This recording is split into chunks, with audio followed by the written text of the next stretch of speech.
สวัสดีครับเพื่อนๆวันนี้ผมพีทนะครับเราได้มีโอกาสสัมภาษณ์มือกีตาร์สุดฮอตนะครับจากอังกฤษท่านหนึ่งปีนี้เรามีโอกาสพิเศษได้สัมภาษณ์เขาอีกครั้งหนึ่งนะครับก็เดี๋ยวเรามาพบกับคุณ Alex Hutchings ครับ Hi Alex How's it going?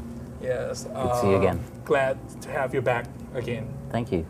Okay, so we will start with as we met last year. Okay, in your opinion, which area of playing that you think is improved for the past year? In my own playing? Yes. I think my main area of interest, I suppose, is in improvising, and I haven't really learned or practiced or come up with any new licks at all. It's been I've been trying to think just musically, really, and in fact, recently I've started kind of writing new material, which is hopefully a little more musical to my ears. So it's more dynamic kind of music than what I was doing a year or so ago. So my sort of taste is changing slightly, but in a good way, I hope. So yeah, maybe more of a general musicality thing.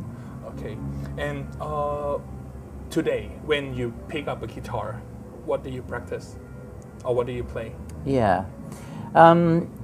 Unfortunately, I didn't seem to practice very much these days, but that's not necessarily a good thing. But then, I think it's one of those things where, when you kind of learn your art when you're younger, you obsess over it for hours and hours, and it kind of takes over your life. And it certainly did with me until I was maybe 26 or 7. I was just caning it every single day for 10, 12 hours, when I could. And I think I've just tried to focus more on life, enjoying life and getting inspiration, like more emotionally than physically on the instrument, listening to music that really touches my soul, if you like. And, and just being really honest about music. So, yeah, that's sort of where I'm at really at the moment. I actually forgot what your original question was. yeah, that's it. Okay, Yeah. and do you still listening to like a new style of music, new stuff at the moment?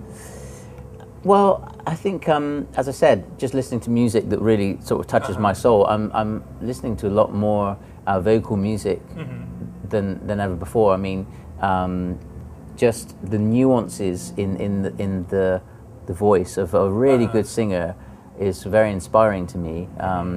And if anything, without practicing it, I think subconsciously I'm influenced by listening to vocalists. Okay. Okay, and maybe we go a little bit back to your style of playing. When you learn new material, like a new skill, new mode, or new concept of playing, or even like ethnic music, what is your process of learning it? Generally, I will take, say, a progression, a chord progression, and I'll often use like a loop pedal, just to get the phrases. For example, if I was going to be playing over a couple of chords, and then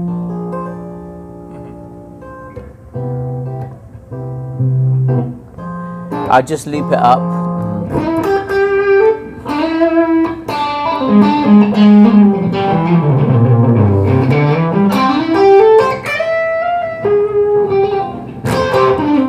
And just play maybe in a kind of a one position, and just change the scale and get used to that. There was 2 different scales there, so that's kind of how I, if you like, practice or learn. If I've got a tune that I've written and there's a sequence that I'm not so familiar with, I'll just isolate that part, get familiar with it.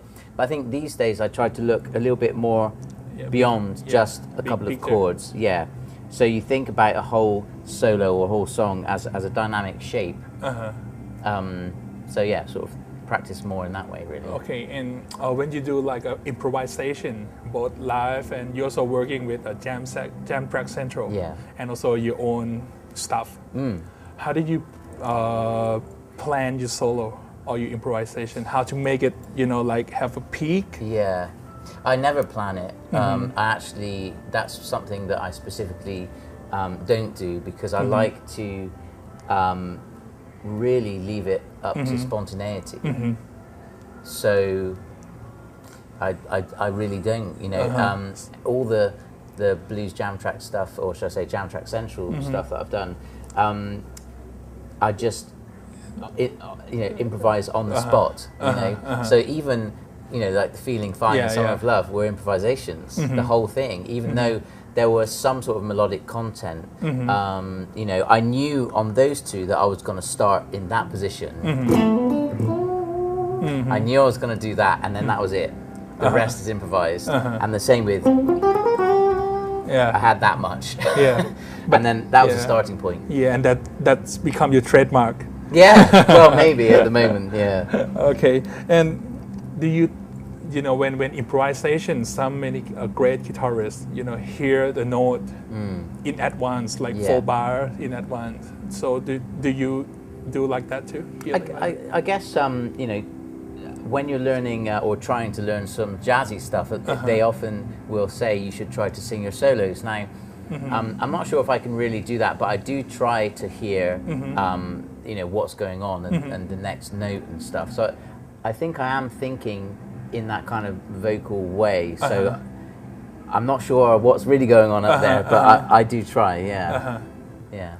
Okay, and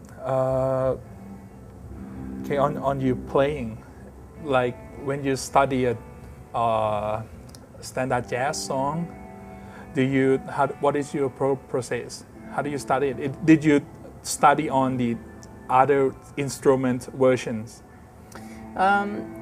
Well, I mean, I've not studied a lot of jazz, although I love the sound of it, you know.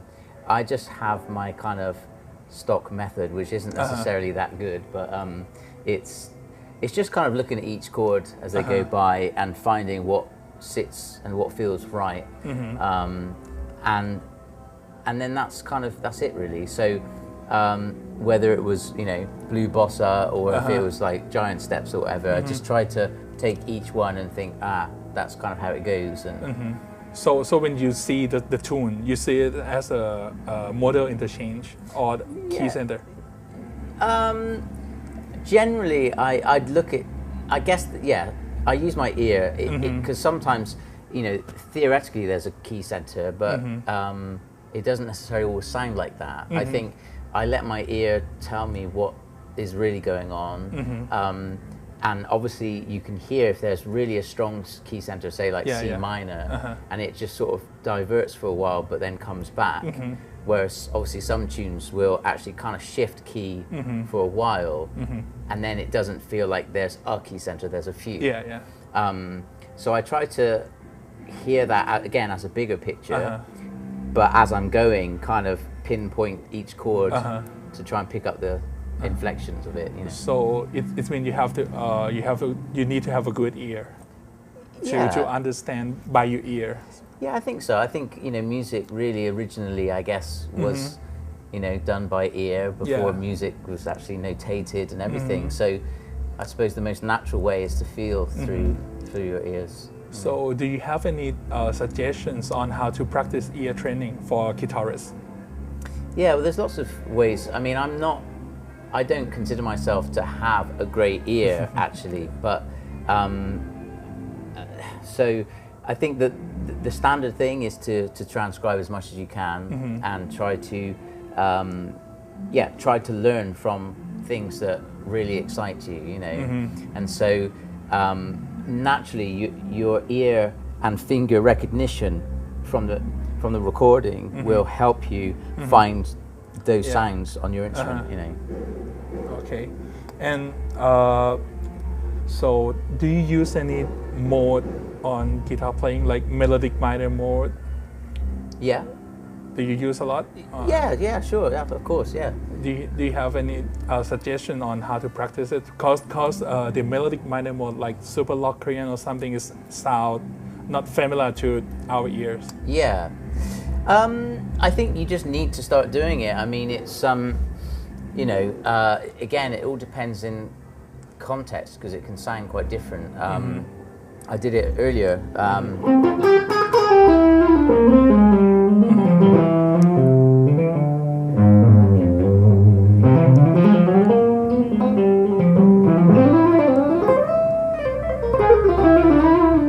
that's all just melodic minor at the moment, just one scale.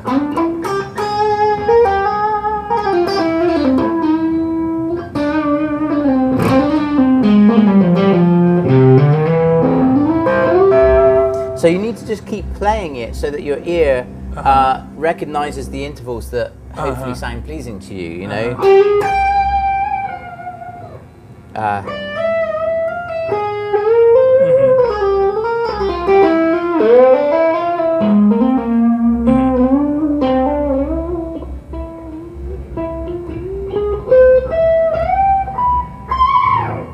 You know. So it's mean like you input the new data into your ear. Yeah. You get your ear know the melodic minor. Just play it round and round and try. Like I was just improvising in the melodic minor, and I guess like anything, you know, you need to learn it kind of parrot fashion first. Just, you know.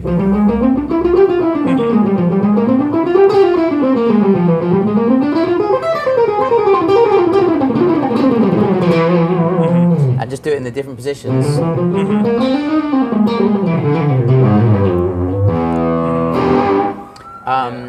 And just try to get used to it so that it feels just like your pentatonic. It needs to feel that natural, you know. So you just need to do it as much as you would any other scale. Yeah. Okay, so that's the key, right? Yeah. Okay, and on your playing, is there any your favorite note, like the third, the 7, the 9? Yeah, they're all good, and they all have different feeling. Yeah. So I mean, and it all depends on the context, as I say. You know, I mean, there I was accentuating, say, on an F melodic minor.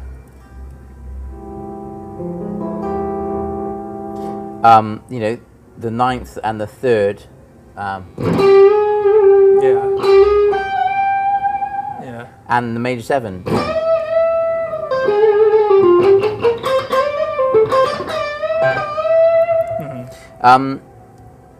But I just think of it as, you know, as the whole thing, you know, and just any note will sound great if you you know, play it in the right way, you know. Okay, and you also play a lot of chromatic approach. So can you show us about how to practice and how to, you know, I think it helps connect all the line and the note on the fretboard together. Yeah, I mean, I don't have anything specific that I practice. I mean, but yeah, it just connects stuff. So if I was in A minor,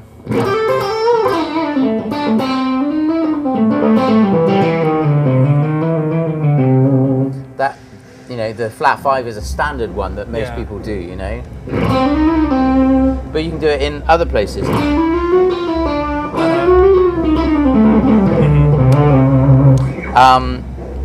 That's loud.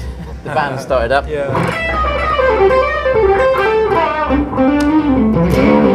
So I mean,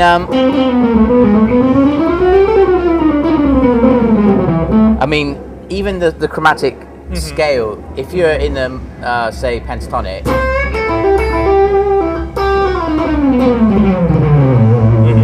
I just went down the scale. You know. You wouldn't necessarily always want to do that, but of course, you know, a fragment or a piece of it is quite cool. You know, and so wherever there's a gap of, you can always, and even go down 5.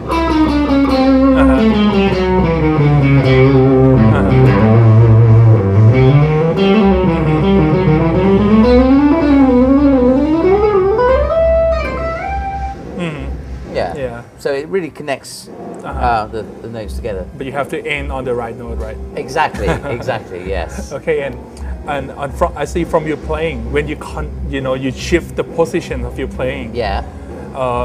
Mostly guitarists use alternate picking when they shift the position. But I saw you play a legato. Ah, yeah. What you mean, like? Yeah, when you know. Yeah. Yeah. I mean, again, it's not something I've really thought too much about, but I guess when you're doing legato, it's smoother because you only have to worry about one hand.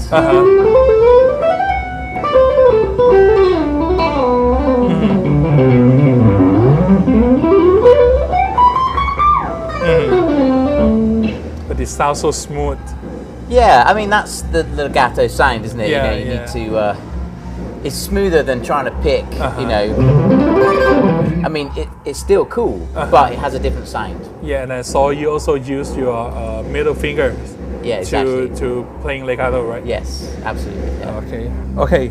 When you change a gear, like you change guitars or change the pedals or change amp, so it gets you a new sound, right? So is the new sound lead you to the new direction of playing? How do you mean the new? I mean the new sound inspire you new thing? New Yeah, stuff? sometimes. Yeah. I mean, I do get inspiration from pedals and you know, yes, from an amp sound or guitar and stuff. But I think sometimes, as I was talking about earlier, it's good to have inspiration just from life and your emotions. You know, if you're feeling kind of quite very chilled and stuff, you just sometimes I pick up an acoustic guitar and just play some chords on there. You know, if I'm a bit frustrated or like I might sort of just shred a lot or you know, play something a bit heavier or something. Okay. So yeah, I mean, I think I get inspiration from both things. You know, Both just things. Personal emotion as well as the gear. You know. Okay. And from your tuning, you're tuning in all in perfect foot, Yes, right? that's right. Yeah. So, did you get any like a new voicing, or it's similar to like open tuning, right? Yeah. Yeah. Well, I mean, you know, of course, the open strings.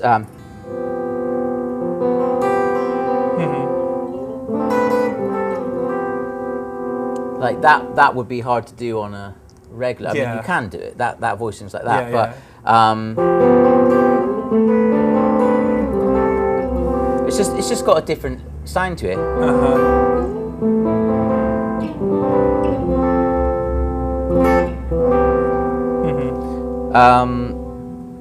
So, and you know, I just like the fact that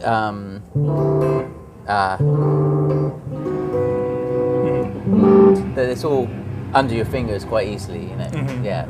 By tuning this way, right? Yeah. Yeah. And have you tried any new tuning, like open tuning or? Yeah, sometimes. I mean, on this guitar, I've got the Roden pickup, which means that I can plug into there's the guitar synth GR55 and transpose there. Exactly. Set it to the tuning. Which is great. So I can actually play any tuning I want without touching the tuning pegs. So I can just select any tuning. So yeah, I sometimes do, you know, drop C tuning or drop D or that bit of dad gad or. So yeah, it's helped me to play with more tunings. Yeah. Okay, and you're talking about the guitar synthesizer. Yeah. And you also use many multi-effect unit, right? So how to get a good sound? Because it has a complicated setup. Yeah. You can set it in advanced way, you know, but how to get a good sound from them? Well, recently what I've been doing and what I'll be doing tomorrow is actually using on the VH100 head. There's the line in and sorry, not line in, the preamp in, preamp out. Yes. So what I do, I plug the guitar in front of the amp, so you get the tone of the amp. But then I come out of the preamp out into the pedal and back it into the back. So it's like kind of like an effects loop. Yes. And then I just use the delays and a bit of compression and reverb. And that works really well, actually. And that, you know, you're just using it as a kind of a, well, like it's supposed to be, you know, like you can program as many different delays and reverbs and stuff and choruses and flangers as you want and maintain the tone of the amp. So that's really important, the way that you connect. And there's another method called the 4-cable method, which means that you can even change the preamp. It basically takes the preamp and puts it in the pedal board, and you can move it around and turn it off, and put like a Cosm preamp, which is really interesting. I've been trying that as well. So it's I think it's called amp modeling, right? That's right. Yeah. So it means you use a preamp in your effect unit. Yes. With the power amp of the amp. Exactly, yeah. And which is really cool. Yeah, and you can switch between the preamp, the real preamp, and That's the right. modeling, right? Yeah. So, it's cool. Yes. Okay. And okay, you talk about the compressor, right? Do you use a lot of compressor in your playing? Yeah, I like to put compressor in on. It just, it just kind of tidies everything up and just squashes it together. Yeah. Yeah, but I think it's pretty hard to set up. I mean, for the new guitarists who haven't used a compressor before. Yeah. Do you have any advice on how to, figure it out? No, not really. I'm actually someone that likes to just turn the knob until I think it sounds good. Oh, okay. I'm not one of those guys that sits in the studio, a little bit of 2K here and high mids and stuff. I just use my ear and I just kind of play around with it, really. So I'm not actually that technical when it comes to it. So. But you normally use the compressor on your clean sound, right? Yes, that's right. Yeah. It makes the sound like crystal clear, sparking. Yeah, it just kind of makes it pop a little more, which is. It pushes the amp as well, makes it work harder. Okay, so any secret weapon in your setup?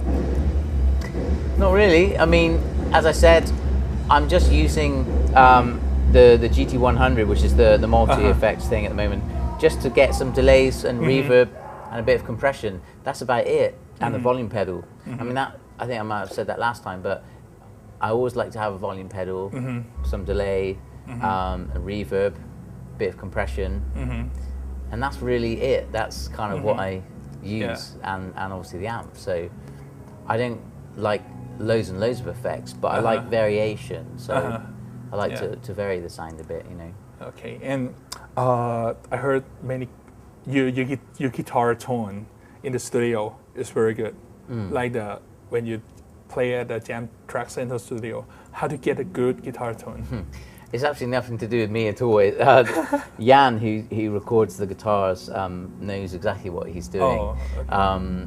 So I just plug in the front, and then he twiddles the knobs, and that's it, really. I mean, he knows really how to mic up a cab.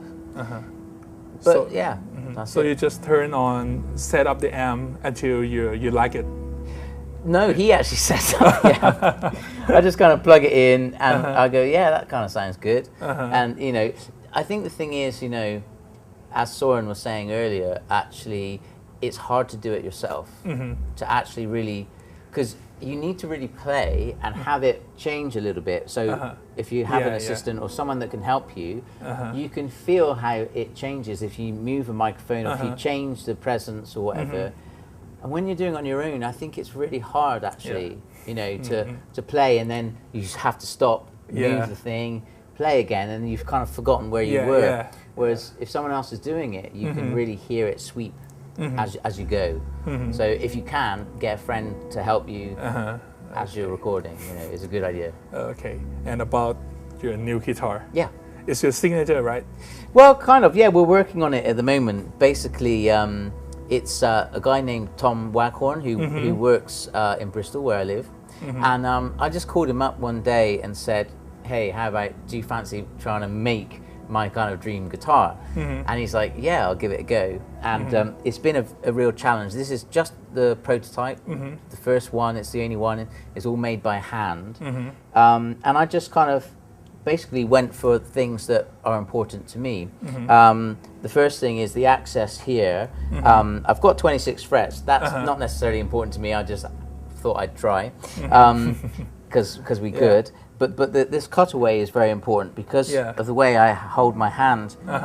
Most guitars, the horn gets in the way. And this allows me to really experiment up here. So that was number one. The other thing is the balancing of the instrument fits exactly to where I want it to play. As you can see, it's not drooping down or anything like that. So it stays like this forever. Exactly, yeah. So it was designed at these 2 points exactly to sit there. This is going to get really sad now, but the break angle of this was, he mathematically said, that's the most optimum for stability of tuning. the bridge, I wanted it to be perfectly flat, but we've cut away outside so I can pull up. Yeah. But you know, I can play along like that. We've got the GK pickup in there as well, which means I can do the synth stuff. So I can change patches on this guitar. Oh, you have a patch changing here. Yeah, so it's like a MIDI pedal. That's right. Yeah, oh, it's nice. It's very cool. This is my three-way, normal three-way, and then a coil tap split, and this kind of turns on and off the GK. Oh, okay. And it's interesting because it actually kind of works a little bit like a boost. If I have it in this position,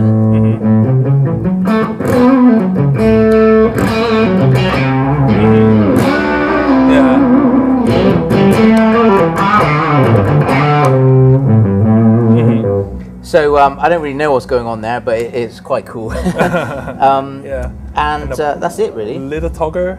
Oh yeah, that's synth on, guitar on, and both together, and like a bypass. So that's when you're using the synth. Basically, all this bit here is the synth. Yeah. So there's just the normal guitar. And the synthesizer guitar. Yeah. And you can mix it together. Exactly. Yeah. So you have two output. That's right. Yeah. So I'll show you on the back. We've got the through neck here, and then we've got the jack normal out and the MIDI. MIDI out. And you know, I had the cool idea to put it down like that, so it's like the way. So you can even use this guitar to record a MIDI, right? Absolutely, yeah. Oh. And I do it a lot. It's really fun. Yeah. So if you want to put down piano parts, you can just play it, and it will. Yeah. It will register. All the notes, so it's really good. Okay, so I ask more about your guitar? What is the wood? Yeah. The back wood. So it's mahogany on the back. I mean, to be honest, we're experimenting with this because it's the first time I've ever kind of tried to design a guitar or co-design a guitar. So we just sort of experimented with the mahogany. We've got maple, Vengay, and Padauk. Okay. So it's a neck true body. Yeah. With, I think 1, 2, 3, 4, 5, 6, 7, 8, 9 9 pieces. Yeah. Yeah. And to be honest, though, I just said, "Oh, that would look nice," because of the colour of the wood. Yeah. And I think this is rosewood.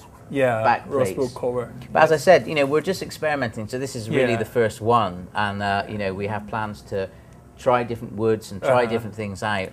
So at this point in time, it really is just a one-off prototype for me to experiment with. Okay. But you know, I look forward to trying more stuff with him. You know. Yeah. And he's a great guy too. Yeah. It's so nice. I love the fingerboard, the maple yeah. fingers. Look, I also had the cool idea to do the different colours. Yeah. Black and red, and I put the 3 dots here, and then on the fifth, the 2, and along the side here, which is a pretty nice touch. Yeah. And a little funny story. When we were deciding the colour, I said, "Oh, I like a red. Why don't we try red?" And we were trying to find what kind of red, and there was a toothbrush, a Tesco's toothbrush, and you have Tesco here, I think. Yes. And I said, that's the perfect colour. So I came back a few days later, and he actually cut up the toothbrush, and this is a Tesco's toothbrush inside. Yeah. So you become official Tesco toothbrush endorser. I am an official Tesco endorser. Okay. So yeah. Okay. What is the goal of your guitar playing? Well, I think it's kind of changed really. I think when I was younger, I had that same dream as everyone, which is like, oh yeah, I just want to, play as best as I can and all the rest of it. And I studied Frank Gambale really hard, and but also listened to some like sax players and all that kind of stuff, and tried to lift piano licks and stuff. But in actual fact, now I don't know if that's what I'm trying to do. I'm trying to focus more on just expressing how I feel, rather than doing nuts things on the guitar or crazy licks or anything. So, yeah, that's it really. I think, and composing and writing music, hopefully, that people might like. Maybe. Yeah, I like it. Yeah, thank you. Okay, so if you have a chance to pick your super group, who you're gonna pick? Ah, right. Well, my favourite drummer really is Vinny Colaiuta, even though I probably haven't said his name right, Colaiuta. Bass, to be honest, is my friend Kevin Glasgow, who is just one of the best bass players in the world, in my opinion. Lives in London at the moment. We've actually been working on a project for years, but we've never got around to recording it. But we will, and he's going to shock a lot of people out there. He's great. And sax, I guess, someone like, he's not with us anymore, but like Bob Berg, or someone like really expressive sax player. And you know, keys, I don't know, there's a lot of great 80s you know, synth keys guys, so any one of those. Yeah. But I can't think right now. But yeah. Okay. And okay, any project you're working at the moment? Yep, I've just started doing some stuff with a couple of guys in my hometown in Bristol, and yeah, I'm really happy with what we've been doing. It's a very, very organic way of writing. So I'll write the tune, send it to them, and we get together and arrange it together.